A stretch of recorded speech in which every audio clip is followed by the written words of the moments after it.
Good morning, students. Today I am with the new chapter, lesson 7. So, earlier I gave you lesson 6, all the PDF file, video, and explanation and all. So, it was completed. I gave you 2 questions as a homework. So, did you all finish that homework? Activity 8A and 8B, I gave you that, in which one was story writing and one was letter writing. So please do finish that in time and send me the answer in WhatsApp only, and please mention the chapter while answering the question. Mention the chapter and to whom you are sending, to me as Marina madam or to any other teacher. Please mention the name of the teacher, so it is easier for me to understand whom you are talking to. Okay, so now we will be starting with lesson 7, the King's Tale. So I am just reading. You will pay attention to your book as well as you will pay attention to me also, what I am saying.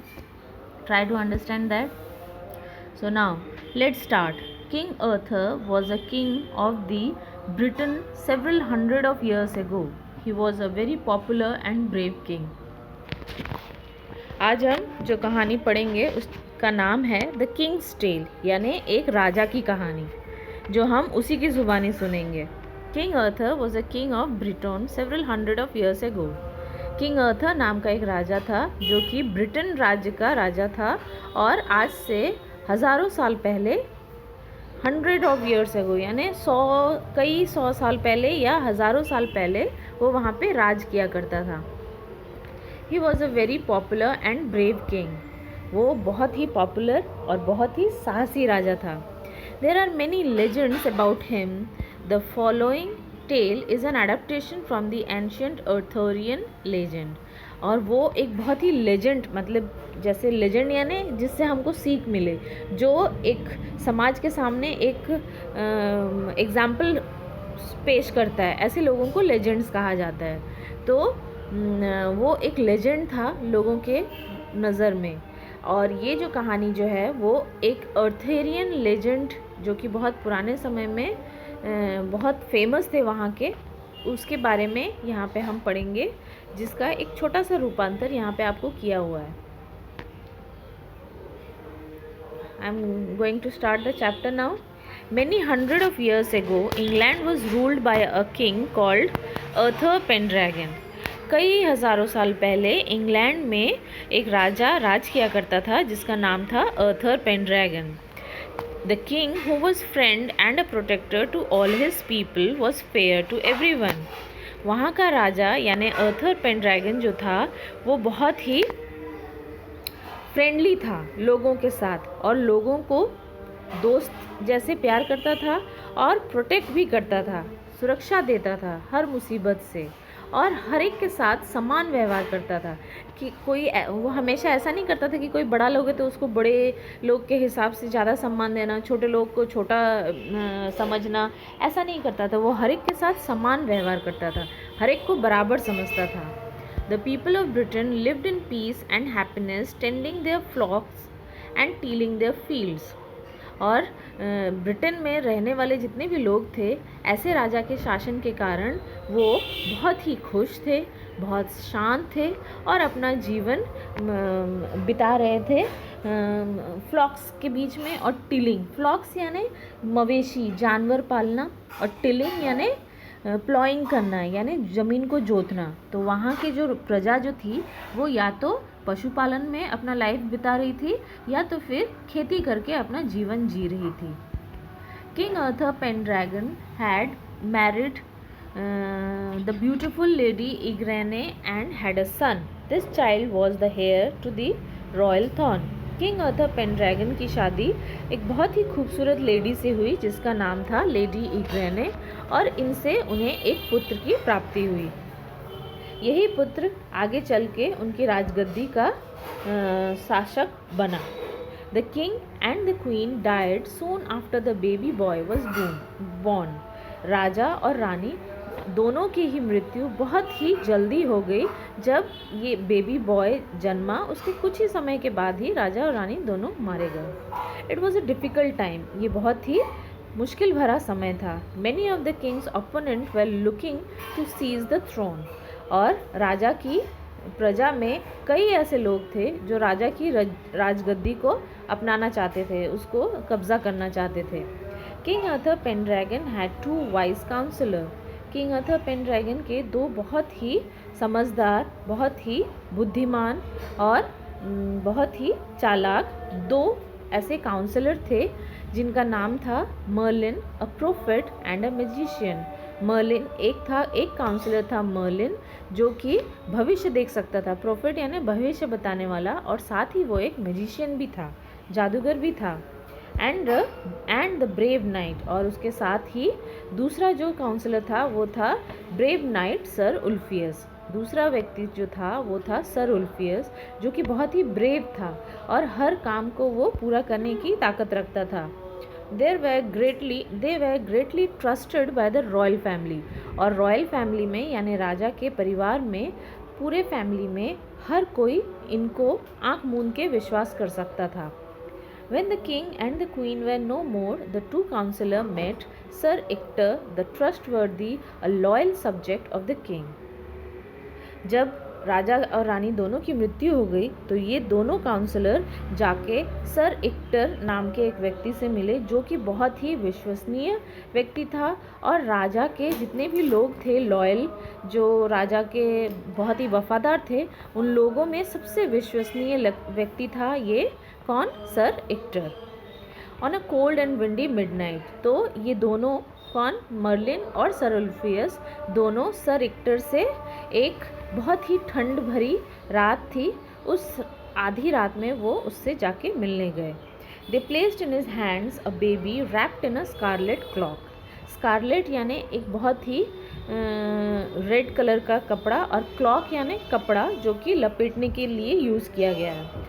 तो वो दोनों sir actor से मिले और उसके हाथों में उसने इस बेबी को, जो कि स्कारलेट कलर के कपड़े में लपेटा हुआ था, इस बेबी को उन्होंने सर एक्टर के हाथ में रख दिया और कहा, Merlin said, we order you and your wife to bring up this child as though he were your own sun.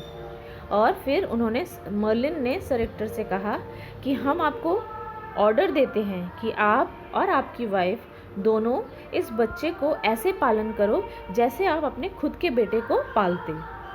The boy is to be called Arthur. इस बॉय को अर्थर के नाम से जाना जाएगा। सर उल्फियस सेड, तब sir Ulfius ने कहा। Sir Ector being a true knight asked no question and promised to obey his late king's counsellor. Sir Ector जो कि बहुत ही विश्वसनीय व्यक्ति थे, जितने भी उनके लॉयल ग्रुप ऑफ वफादार लोगों में जितने भी थे, उसमें सर एक्टर सबसे ज़्यादा लॉयल और सबसे ज़्यादा विश्वसनीय व्यक्ति थे, और वो एक सच्चे सेनापति थे, सैनिक थे राजा के। इसीलिए उन्होंने कोई भी क्वेश्चन नहीं पूछा और सीधा उन्होंने अपने मरे हुए राजा के काउंसलर की बात को ओबे किया। As Merlin and Sir Ulfius had feared, trouble broke out in Britain after the passing away of the king। और जैसा कि मर्लिन और सर उल्फियस पहले से ही जानते थे कि ब्रिटेन के राजा की मृत्यु के बाद उनके राज्य में बहुत मुसीबत आने वाली है, बिल्कुल सच में ऐसा ही हुआ। ब्रिटेन राज्य के राजा की मृत्यु के बाद उस राज्य में बहुत सारी तकलीफ़ें शुरू हो गई। The barons were fighting among themselves and plotting to capture the throne. Barons यानी वो लोग जो राजा की राजगद्दी को पाना चाहते थे लेकिन उसके काबिल नहीं थे। वो अपने सम्मान में या अपनी पोजीशन में बहुत कम थे, छोटे थे, नॉर्मल इंसान थे, लेकिन वो भी आपस में लड़ने लगे और प्लॉट करने लगे, समा बांधने लगे, कोशिश करने लगे कि किसी भी तरीके से कुछ ना कुछ करके वो राजगद्दी हथिया लें। Britain was in the grip of lawlessness. इसी कारण ब्रिटेन में हर तरफ लॉलेसनेस छा गया। लॉलेसनेस यानी हर तरफ कानून का तोड़ा जाने लगा, कोई कानून को बिल्कुल नहीं मान रहा था। ट्रैवलर्स वर रेगुलरली रॉब्ड, और जितने भी यात्री थे जो इधर से उधर यात्रा करते थे उनको रेगुलरली रॉब करने लगा गया। रॉब यानी डकैती होने लगी, लोग चोरी डकैती करने लगे। पीजेंट्स वर अनहैप्पी, जितने भी किसान थे वो सब दुखी रहने लगे, बहुत उनके साथ इतना कष्ट होने लगा कि वो समझ नहीं पा रहे थे कि क्या किया जाए। In the home of Sir Ector, Arthur, the son of late king, was spending his boyhood in the happiness and safety. Sir Ector के घर में जहाँ पे अर्थर को रखा गया था, जो कि मरे हुए राजा के बेटे थे, वो अपना बचपन का समय खुशियों में और सुरक्षा के बीच में बिता रहे थे. As he grew older, he became gentle, strong, handsome and good, like his father Arthur Pendragon. और जैसे जैसे अर्थर बड़े हुए और उनका एज भी बढ़ता गया, वो खुद भी बड़े होते गए, तो धीरे धीरे वो अपने पिता की तरह बहुत ही जेंटल स्वभाव के, बहुत ही साहसी और साथ ही साथ बहुत ही खूबसूरत देखने में हो गए, जैसे कि उनके पिता अर्थर पेनड्रैगन थे. 18 years passed. धीरे धीरे ऐसा करते करते 18 साल बीत गए. Britain was torn by bitter rivalry. और इसी बीच 18 साल में ब्रिटेन की हालत बिल्कुल ख़राब हो गई. हर तरफ झगड़ा, अशांति, डाकू, डकैती, चोरी चकारी, हर तरफ ब्रिटेन में सिर्फ ख़राब ही चल रहा था. कोई भी वहाँ पे खुश नहीं था. None of the fighting barons and manage to become the king. और यहाँ तक कि जो आपस में लड़ रहे थे राजगद्दी के लिए, आपस में लड़ते लड़ते ही उन्होंने 18 साल बीता लिए, लेकिन कोई भी राजगद्दी के लिए अपने आप को साबित नहीं कर पाया. The people long for the old days of peace and prosperity under Arthur Pendragon. और वहाँ के लोग इतना अशांत हो गए, इतना त्राहिमाम करने लगे, सोचने लगे कि कब वापस से वही पुराना दिन वापस आ जाएंगे, जैसा कि अर्थर पेनड्रैगन के समय में था, जब वो बहुत ही खुशी से, शांति से, सुख के साथ अपना समय बिता रहे थे. It was Christmas time, a time of festivity. अब क्रिसमस टाइम आ गया, यानी वो समय जब लोग फेस्टिवल्स में अपना टाइम बिताते थे. But all around Britain people were hungry, cold and frightened. लेकिन ऐसे क्रिसमस के टाइम पे जब लोगों को खुश होना चाहिए, लेकिन उस समय ब्रिटेन के लोग भूख, ठंड और डर से अपना समय बिता रहे थे. One day in a churchyard, people found a large stone on which was fixed a magnificent sword. एक दिन चर्च के पीछे के हिस्से में, जहाँ पे खुला एरिया था, उस जगह में लोगों ने देखा, ब्रिटेन के लोगों ने देखा कि एक बहुत बड़ा सा पत्थर रखा हुआ है बीचों बीच, और उसके बीचों बीच एक सोड, एक तलवार फिक्स उसके अंदर है. Upon the stone in gold letter was inscribed. और उसी स्टोन में गोल्डन लेटर्स से, यानी सुनहरे अक्षरों से लिखा हुआ था, वॉज इंस्क्राइब्ड. कि पत्थर के ऊपर जब हम कोई चीज़ को लिखते हैं कुरेद कुरेद के, उसे कहा जाता है इंस्क्राइब्ड. तो उस पत्थर के ऊपर सुनहरे अक्षरों से लिखा गया था, Whoever pulls out this sword is by right of birth the king of England. उसमें लिखा था कि जो भी इस पत्थर से इस सोड को निकाल पाएगा, वो किंग ऑफ इंग्लैंड बनेगा as a right of birth, यानी उसके जन्मसिद्ध अधिकार के राइट से वो इस इंग्लैंड का राजा बनेगा. इमीडिएटली द इगब barons who long to become the king jostled among. और ये बात जैसे ही लोगों के बीच में फैली, जितने भी बैरन्स थे, जितने भी नोबल पर्सन थे जो राजगद्दी के लिए लड़ रहे थे, वो सभी एकदम से वहाँ पे आके जुटने लगे देखने के लिए कि क्या चीज़ है. Jostled among themselves to lift the sword. और एकजुट होके उस जगह पे जमा हो गए जहाँ पे वो सोड पत्थर पे लगा हुआ था, और कोशिश करने लगे उस सोड को निकालने की. But none succeeded. लेकिन कोई भी जीत नहीं पाया, कोई भी विजय हासिल नहीं कर पाया. The sword remained fixed to the stone. जो सोड था वो ज़मीन में, पत्थर में वैसे ही फिक्स रहा, बिल्कुल हिला नहीं. It was Arthur at the age of 18 who succeeded in lifting the sword for the first time. लेकिन अर्थर, जो कि उस समय 18 साल का था, वो ही एकमात्र ऐसा व्यक्ति था जिसे उस पत्थर में से सोड निकालने में विजय प्राप्त हुई. फॉर द फर्स्ट टाइम उसने पत्थर से सोड को खींचने की कोशिश की और निकाल लिया. The barons were angry and disappointed. They demanded a test. तब जो दूसरे बैरन जो राजगद्दी के लिए लड़ झगड़ रहे थे, वो लोग गुस्सा हो गए और दुखी हो गए, डिसअपॉइंटेड हो गए, और उन्होंने डिमांड किया कि हम फिर से इसका टेस्ट करना चाहेंगे। Upon a bright may morning a great trial took place in the presence of many people. और फिर वापस से एक मई महीने के एक सुबह फिर से ट्रायल लिया गया। फिर से ये राजगद्दी को कौन बर्थफुली राइटफुली हासिल कर सकता है, उस चीज़ को जानने के लिए उन्होंने फिर से एक ट्रायल लिया सभी लोगों के बीच में। There were peasants, craftsmen, merchant as well as the barons. उस ग्रुप ऑफ पीपल में किसान थे, क्राफ्टमैन थे यानी जो चीज़ें बनाते हैं, चाहे फर्नीचर हो चाहे कोई भी चीज़ हो, कुछ मर्चेंट्स थे यानी व्यापारी लोग थे, और as well as the barons, और जितने भी नोबल इंसान जो वहाँ पे उस राजगद्दी को पाने की कोशिश में थे, सभी वहाँ पे एकजुट हो गए। In front of everyone Arthur slender and young lifted the sword easily.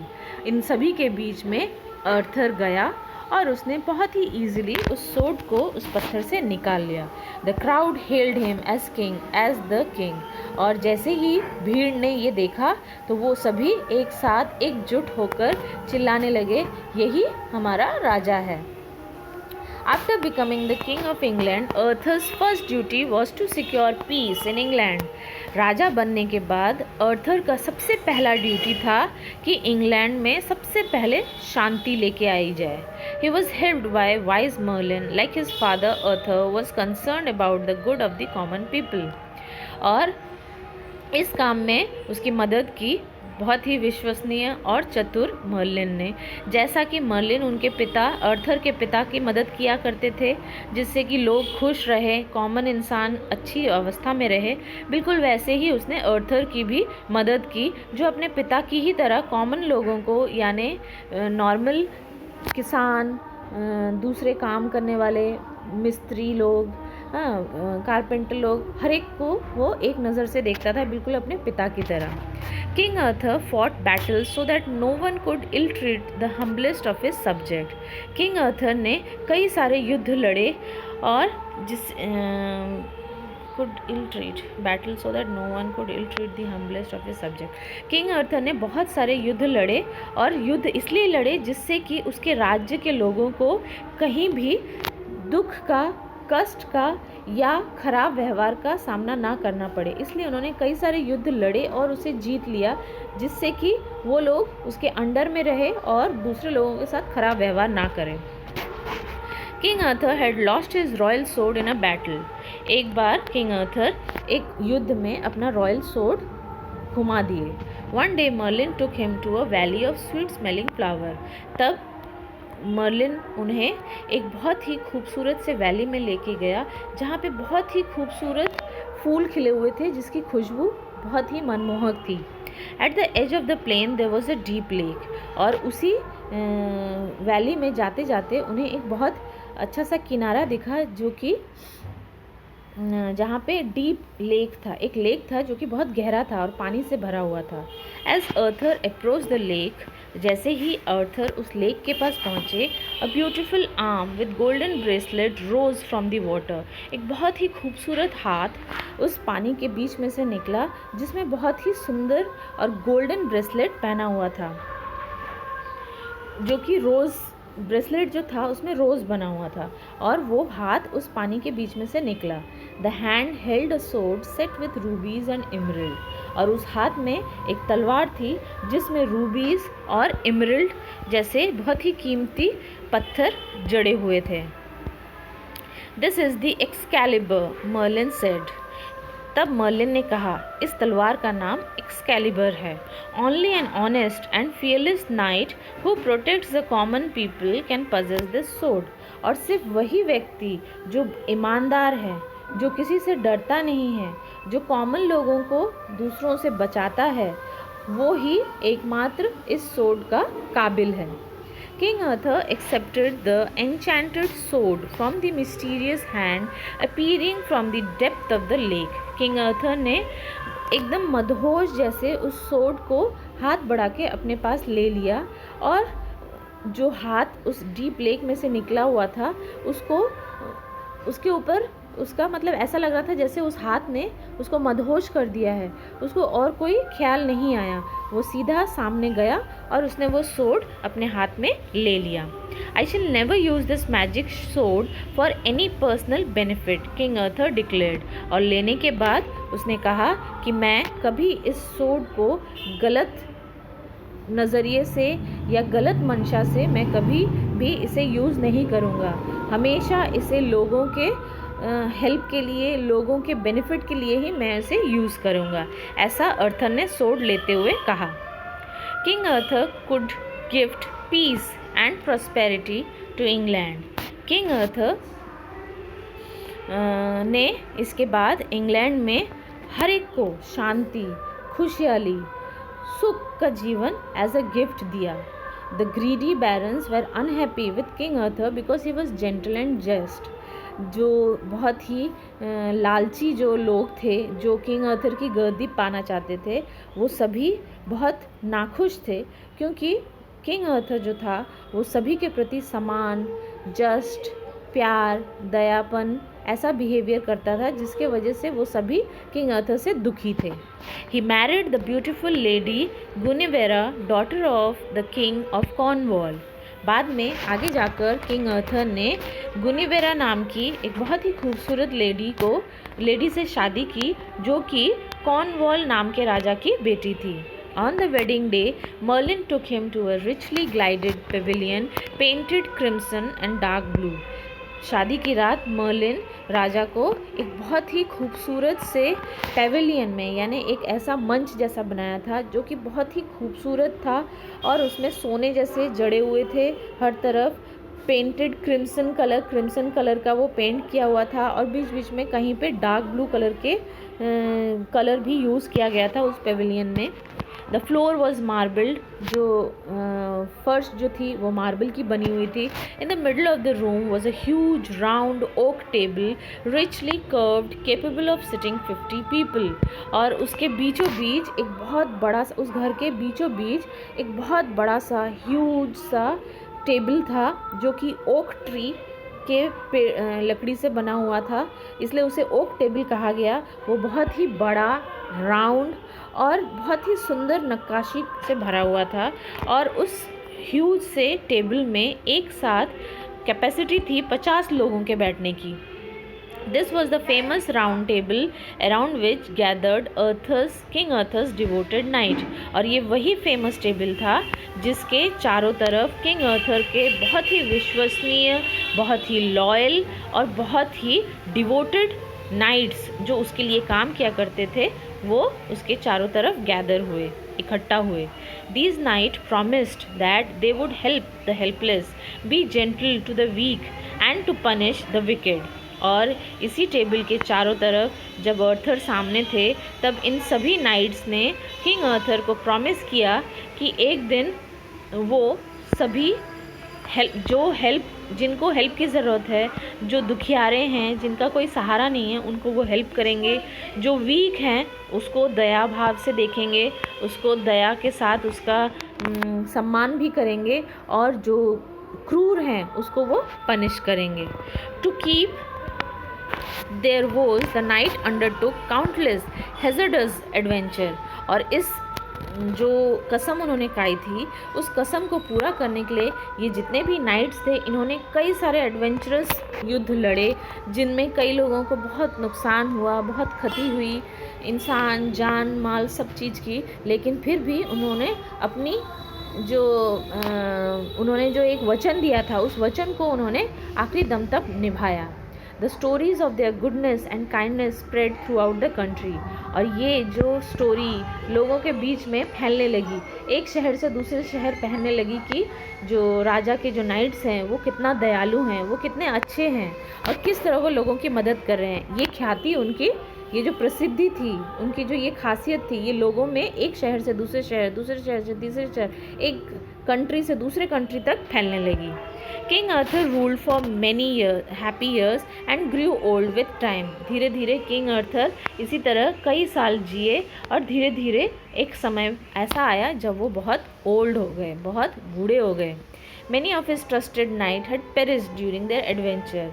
कई उनके विश्वसनीय नाइट्स जो थे वो युद्ध के दौरान ख़त्म हो गए। The king gave his magic sword the Excalibur to a trusted knight, और राजा ने अपनी सबसे मैजिकल सोर्ड जो उनको मर्लिन ने दी थी उस वैली से लाके, जिसका नाम एक्सकैलिबर था, वो उन्होंने अपने सबसे विश्वसनीय नाइट को हाथ में दी और कहा, at the king's command the knight threw the sword into the lake amid the plain of the sweet smelling flower. और जैसा कि किंग अर्थर ने उस नाइट से कहा, उस नाइट ने उस सोर्ड को उसी लेक में जहाँ से वो लेके आए थे वहाँ के लेक में बीचों बीच फेंकने के लिए कहा, जहाँ पे बहुत ही खूबसूरत फूलों की खुशबू आ रही थी। A beautiful arm arose from the lake, caught the sword and disappeared into the green depth of water। तो जब राजा ने उस नाइट से कहा कि जाके तुम उस वही लेक में जाओ जहाँ पे बहुत खूबसूरत फूलों की खुशबू आती है और उसके बीचों बीच तुम इस सोर्ड को फेंक दो, तब उस लेक में से जब वो फेंकने के लिए गया तो उस लेक में से वापस से वही खूबसूरत हाथ बाहर निकला और उसने उस सोर्ड को अपने हाथ में लिया और फिर वापस से उसी पानी की गहराइयों में वो डूब गई। The night came back and told the king what had happened. Night वापस आया और उसने किंग अर्थर को पूरी घटना ज्यों की त्यों बता दी। किंग अर्थर स्माइल्ड। ये सुन के किंग अर्थर बहुत मुस्कुराए। He instructed his people to put him on a barge. और फिर उन्होंने अपने लोगों से कहा कि सभी को एक साथ एक जगह पे बुलाए। बर्ज यानी बर्ज का मतलब होता है एक ऐसा बोट जिसमें हर चीज़ की सुविधा हो। तो किंग नाइट ने सभी लोगों से कहा कि उनको एक बर्ज बना के दे। बर्ज यानी एक ऐसा शिप जिसमें ज़रूरत का हर सामान मौजूद हो, प्लेजर जिससे हमको खुशी मिलती हो, जिससे हमारी ज़रूरतें पूरी होती हो, ऐसा शिप जिसमें हर चीज़ की सुविधा हो, ऐसा शिप उसने बनाने के लिए, बर्ज बनाने के लिए उन्होंने अपने लोगों को इंस्ट्रक्ट किया।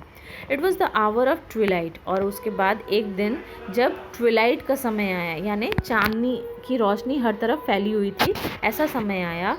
With tearful eyes everyone bade goodbye to the old king as the bird sailed with him towards the setting sun. और राजा उस बर्ज में बैठकर सेल करते हुए आगे चले गए और जितने भी उनके प्रजा वाले थे सभी के आंखों में आंसू था और सभी ने उन्हें बहुत दुख भरे आंखों से गुड बाय कहा। और धीरे धीरे उनका जो बर्ज था वो सेल करते हुए अपनी आंखों से ओझल हो गया और धीरे धीरे सूरज की रोशनी जैसे जैसे बुझ गई वैसे वैसे वो जो बर्ज था वो आगे सेल करता हुआ आंखों से ओझल हो गया। इस तरीके से हमारा चैप्टर ख़त्म होता है। अब इसकी एक्टिविटीज़ देख लेते हैं। एक्टिविटी आपका स्टार्ट होता है page 61।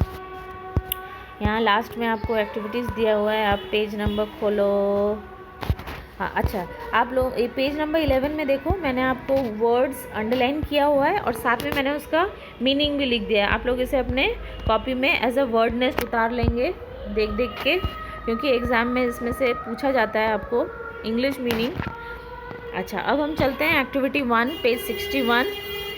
Question 1, tick the correct alternative. आपको क्वेश्चन दिया हुआ है, आंसर 3 है, उसमें से एक आपको टिक मार्क करना है। सबसे पहला, during the reign of king Arthur Pendragon the people of Britain lived a, answer is A, peaceful. यानी किंग अर्थर पेनड्रैगन के समय में लोग जो रहते थे वो कैसे रहते थे? Peaceful. Second is Merlin the prophet and sir Ulfius the brave knight were trusted by the, answer is member of the royal family. Merlin और सर उल्फियस, मर्लिन जो कि एक प्रॉफिट था और सर उल्फियस जो कि एक बहुत ही ब्रेव नाइट था, वो दोनों ही रॉयल फैमिली के मेंबर में ट्रस्टवर्दी थे। Next, the royal baby was to be brought up by, कौन उसे बड़ा करने वाला था? Sir Ector. Next, after the passing away of king Arthur Pendragon there was, Pendragon के मर जाने के बाद क्या लोगों में फैल गया? लॉलेसनेस। नेक्स्ट एक्टिविटी है आपका रीअरेंज द सेंटेंस। आपको अरेंज किया हुआ है, मैंने नंबरिंग कर दिया है, आप लोग देख सकते हैं। इसे आप अपनी बुक में मार्क कर लेंगे और कॉपी में भी लिख लेंगे। नेक्स्ट चलते हैं हम एक्टिविटी 4। एक्टिविटी 4 में कंप्लीट द फॉलोइंग सेंटेंस है। आपको बुक में से आधा लाइन दिया है, आधा लाइन आपको बुक में से देख के उतारना है। तो मैं लिख चुकी हूँ, आप लोग इसे अपनी कॉपी में उतार लेंगे जैसे का तैसा। Next activity, activity 6 true false है, ऑलरेडी मैं मार्क कर चुकी हूँ। अच्छा, इसका सपोर्टिंग स्टेटमेंट आप लोग बुक में से देख के ढूंढ के लिख लेंगे, और अगर कहीं डाउट हो कि नहीं ये गलत हो सकता है या सही, तो फिर मुझे एक बार चेक करा लेंगे while giving in WhatsApp only. You will just send the answer and I will check whether it is correct और नॉट। नेक्स्ट एक्टिविटी 7 ये बाद में करेंगे। एक्टिविटी 8A, यहाँ पे आपको अंडरलाइन करना है उन वर्ड्स को who are doing the work of group of word that do the work of adjective, यानी ऐसे शब्द जो एडजेक्टिव का काम कर रहे हैं, उन्हें ऐसे शब्द ग्रुप ऑफ वर्ड्स को आपको अंडरलाइन करना है। अब ये जो ग्रुप ऑफ वर्ड जो एडजेक्टिव का काम कर रहे हैं उसे एडजेक्टिव क्लॉज कहा जाएगा या रिलेटिव क्लॉज कहा जाएगा। सबसे पहला सेंटेंस है the king is wearing a crown which is made of gold, तो इसमें which is made of gold is the answer. Second में he walked on the path that was stony, इसमें that was stony is the answer. Next he was a friend who is very helpful, इसमें who is very helpful is the answer. Next is activity 8B, यहाँ पे आपको those word group of word that do the work of adverb, same ये आपका actually में ये जो group of words जो हैं जो आप अंडरलाइन कर रहे हैं इन्हें क्लॉज कहा जाता है, यानी ये ऐसे ग्रुप ऑफ वर्ड जिनका अपना खुद का कोई मीनिंग नहीं है और इनका खुद का सब्जेक्ट या प्रेडिकेट होता है। वर्ड जो है इसका एक वर्ब भी होता है लेकिन एक प्रॉपर सेंस नहीं दे पाता है, इसीलिए इसे क्लॉज कहते हैं। अब कुछ क्लॉज नाउन का काम करते हैं तो नाउन क्लॉज कहलाते हैं, कुछ क्लॉज एडवर्ब का काम करते हैं तो एडवर्ब क्लॉज कहलाते हैं, और कुछ क्लॉज एडजेक्टिव का काम करते हैं तो उन्हें एडजेक्टिव क्लॉज कहा जाता है। ठीक है, तो यहाँ पे 8B में आपको एडवर्ब क्लॉज अंडरलाइन करना है, ऑलरेडी किया हुआ है। पहला sentence he return home when it was raining, answer is when it was raining. The knight fought in a manner which was brave is the answer. Next the student could not understand the lesson as he was not present in the class, तो answer is as he was not present in the class. Next activity 8C, इसमें वही अभी जैसा आपको समझाया noun clause, यानी ऐसा group of word जो नाउन का काम करता है, उसका सब्जेक्ट है, उसका प्रेडिकेट है, उसका खुद का वर्ब है, लेकिन एक प्रॉपर सेंस नहीं देता है, ऐसे वर्ड्स को हम नाउन क्लॉज कहते हैं। तो यहाँ पे आपको अंडरलाइन करना है I expect that he will come is the answer. That you behave like this hurts me, you behave like this, ये answer. Mother was very happy that her child had succeeded, answer is her child had succeeded. Next is activity 8D, इसमें तीनों का mixture. अभी आप पहले क्या कर रहे थे, नाउन क्लॉज, एक में एडजेक्टिव क्लॉज, एक में एडवर्ब क्लॉज, ऐसे अंडरलाइन कर रहे थे। यहाँ पे आपको मिक्स किया हुआ है, कोई ना कोई आपको इसमें कौन सा क्या है आपको बताना है, अंडरलाइन करना है और नाम लिखना है। ही was a man whom everyone admired is the answer and name is adjective clause. Next, I hope that my uncle will visit me, my uncle will visit me is the answer and noun clause. He could not walk further as he was tired is the answer and name is adverb clause. Next, they live in a place where it is always cold, is the answer and name is adverb clause. My friend took me to a garden which was very beautiful, adjective clause. The artist hoped that he would win an award, noun clause. ठीक है, next find a word in passage that mean the following. Word आपको meaning दिया है, इसका word क्या होगा, कौन से वर्ड का ये मीनिंग है वो आपको चैप्टर में से ढूंढना है। मैं ऑलरेडी लिख चुकी हूँ। टू केयर फॉर समवन और something, tend. State of being successful, succeeded. Having great love and being loyal, devoted. Died, perished. Next activity 10A, इसमें आपको एक्टिविटी 10A और 10B, इसमें आप कौन सा करेंगे, इसमें एक्टिविटी 10A आप छोड़ दीजिए, कोई करने की ज़रूरत नहीं है। एक्टिविटी 10B आपका होमवर्क है। ये जो है आपको एक कहानी दी गई है, summary of the following, right summary of the following passages. कहानी को इन शॉर्ट आपको समरी लिखना है। कहानी दी हुई है खलीफा हारून उल रशीद नाम के एक राजा की, जो कि एक बहुत अच्छा businessman, there lived a businessman called Ali. One day Ali went on a pilgrimage. He had 500 gold coins which he put in a jar and filled the jar with oil.